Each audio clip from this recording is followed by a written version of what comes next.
all the other communication that we have been undertaking, is it part of the plan or is it a one-off? There has to be a sequence of how we've planned our activities or our communication, and then you apply the necessary. But the question then is, you might have that coming through to the PR people. Yes. They understand that. Yeah. Does management understand it? And there's actually two ways of thinking about it. Number one, how do you defend a budget? When times get tight, budgets start getting cut.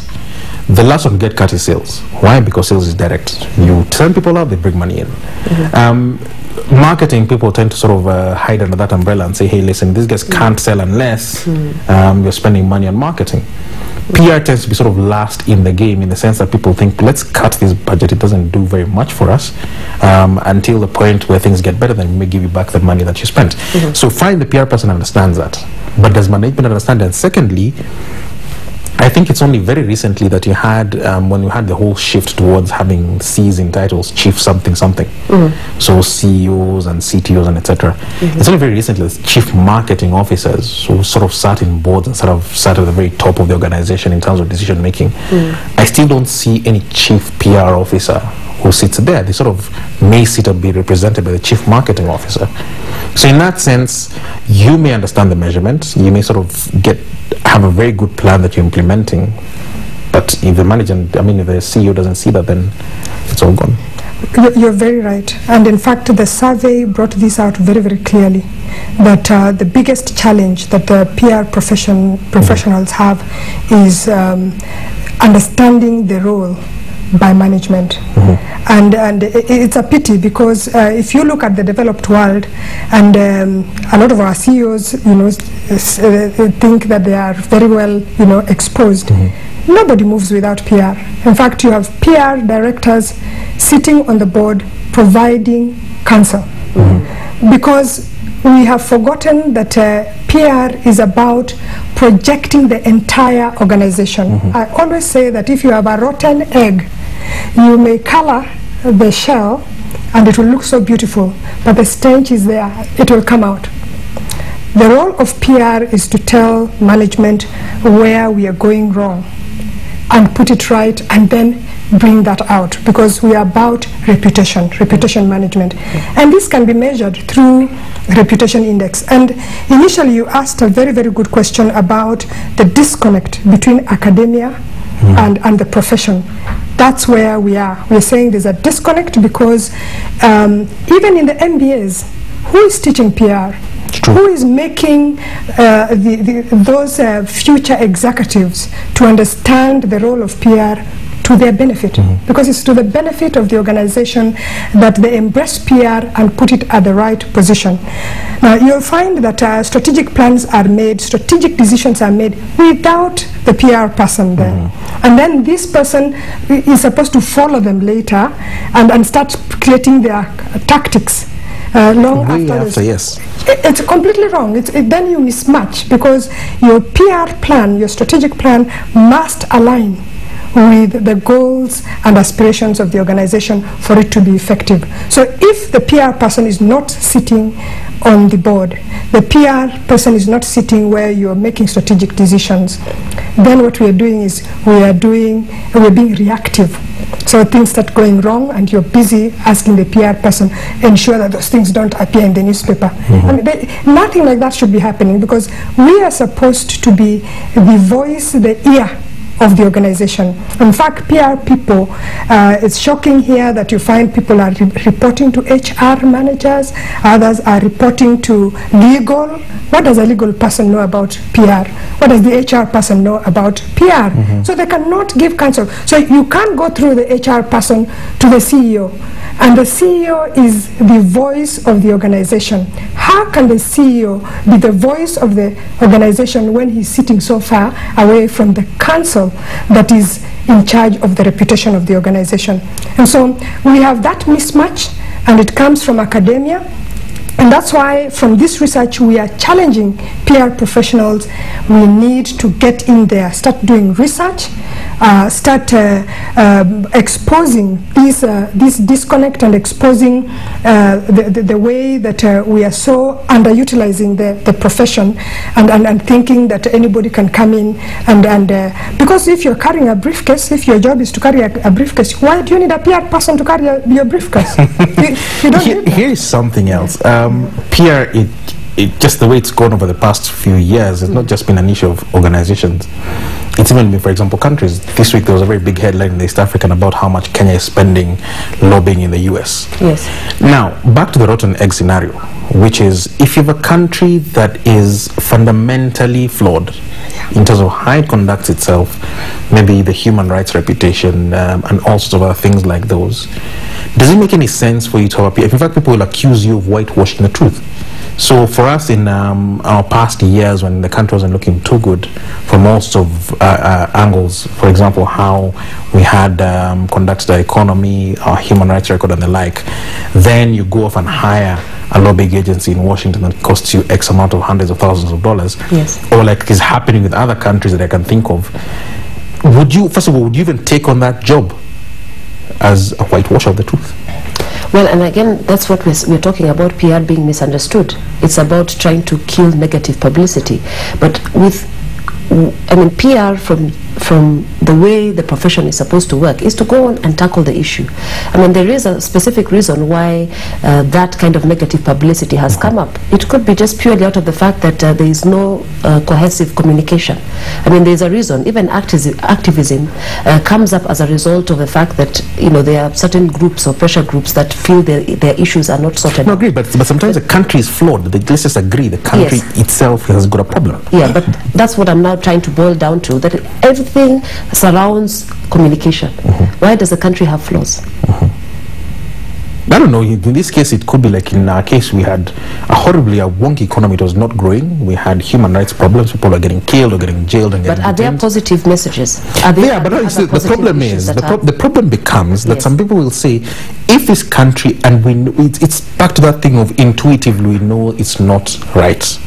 Yet you've got someone sitting there, whether you call them a lobbyist or they call them a government spokesman or you call them a PR professional, whatever the case is, they are trying to basically downplay these bad things and bring up the good things. We've got nice trees and a nice mountain and all sorts of things.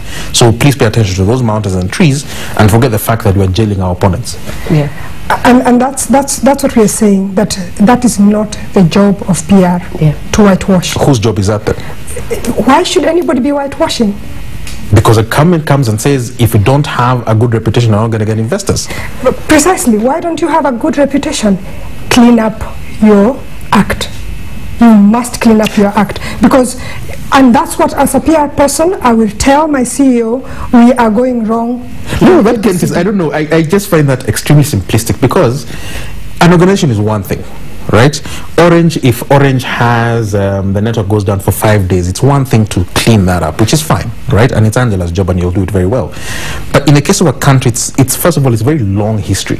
You can't just tell the president, change, and I guess it's fine, I will change, right? Countries have all sorts of dynamics within them. If you have, for example, a situation where two tribes are fighting and that's what goes out in the international media, it's a truth. And you can't tell them, change this. And you can't quit your job as, say, a government spokesman. So what do you do? As a government spokesman, we would not, by the way, I would not say that there's no killing or there's no fight between the tribes. You will be talking about the holistic things that are going on in the country. And yes, we are working on that. And addressing the issues. Yeah, so, and addressing the issues. The issue here is that don't pretend that nothing wrong is happening. You've seen what's happening in Libya. And you see how they report. Nobody believes them because, look, human beings are intelligent. Yes. So you can't lie to them. If you're the Libyan government spokesman, what do you do? The Libyan, except for quit. I would do exactly that. Out of principle, I would do that. I would quit. But if that's not an option? Why not? Sometimes in these situations, it's just not an option. Why not? Because of the way the government is structured, the way the country is structured, if you quit, your family is in trouble and all sorts of things. You would not see me opening my mouth to lie about things. That I would not do. That's not PR. Is it then possible to, like we said, downplay the bad stuff and up? But you're not lying, you're just telling a greater truth than another. That is not true. You don't do that. We don't do that because, like I said, and by the way, the world is becoming so small. So while you're busy saying that this is happening, people are sending images, live images, you know, using their phones and so on. So it becomes who against the other. And by the way, like Kenya, I'm not sure we are completely out of the woods because you find the economic environment. When you go out there, people ask you, oh, this place that there's corruption and so on and so forth. However, we will concentrate on, say, tourism. You know, we want to bring in people for tourism and so on and so forth. But I will not stand up as a government spokesman and say, no, no, no, there's no corruption in the country because I'm trying to do PR. That's not PR. That's not PR. That brings me to the ethics question. Let's just put it back down in terms of organizations and all sorts of things. There's been accusations of PR people, and you opened with that, bribing the media, for instance. PR people not being qualified, this, that, and the other. One, how serious are these ethical questions? And secondly, how do you address them? I think one of the things that we are trying to do as PRSK, and this was actually the basis of the survey, is to first understand the state and who are the people who are actually practicing PR. So we have a fair, good enough information both on in-house practice and PR from this survey. I think the next stage is to try and put in, as you said, code of ethics, and transform ourselves into a profession, into a body of knowledge that has certain policies that guide the profession. Just like in every other, doctors have their ethics, you know, and architects and so on and so forth. So we are in the process of actually transforming over the next couple of years, you know, a year or two, into an institute that has very clear policies and has very clear code of ethics of its members. So if you want to practice PR in the next 1 or 2 years, it will be very clear what is expected of you, what is a minimum requirement, even professionally, as Kentis was speaking about. You cannot just wake up today and say, I do PR because you talk well. But what if the organization accepts that? No, we are going to set benchmarks, and we will, of course, educate. The process is not just about setting up a code of ethics and coming up with rules and policies, but we must also educate the public. And the organizations is one such public. The other is because part of you know, putting in place these new measures includes also development of an ideal curriculum that is taught within our bodies or within our institutions. And we're not going to come up with that in isolation. We have to work with the Ministry of Education and other institutions to say what is the most appropriate way to ensure that even those who want to practice PR have the right and relevant skills right from jump.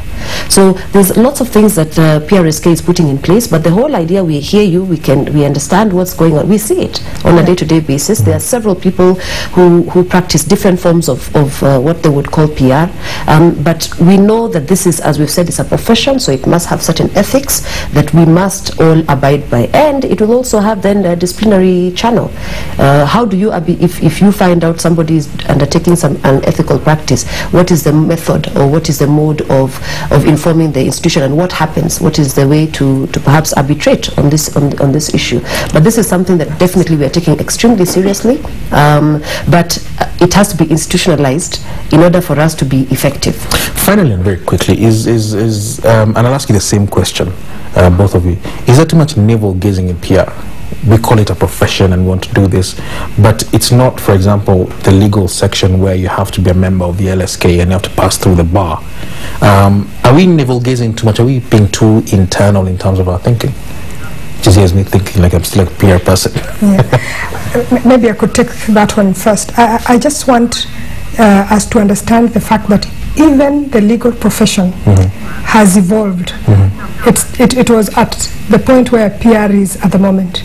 Yes, a few years ago, I can tell you some very prominent lawyers who don't have a degree. You want me to shock you? I wish we could name them, but we can't. No, but it's a no. You can't be sued. No, I agree, but that is where it was, and they are extremely good, you know. But the profession eventually then became accredited. World over, that is what has happened with public relations, and like I said, we are just in a certain place in the history of public relations. Right now, the Global Alliance, which is the global body for public relations, is coming up with a global curriculum curriculum, and they are also coming up with a global accord and global principles of practice. We are actually heading there, and the message that we want to pass out to anybody wanting to come into public relations is that you have to qualify for it. Yes, you better start thinking about qualification. And you see, it's in our interest, because what's happening now is that we have a lot of multinationals here who are getting public relations professionals from outside to do their work, because we can't do their work the way it is expected to be done. So all the big bucks are going there, and then we are left behind. Unless we pull up our socks and put our act together, we are in trouble. You can never finish a conversation about PR, especially if you used to be a member of that professional such as myself. You see, I confess everything when I need to confess it. But I've been speaking to Kenti Stikolo, who carried out very interesting research about PR. She's a research consultant.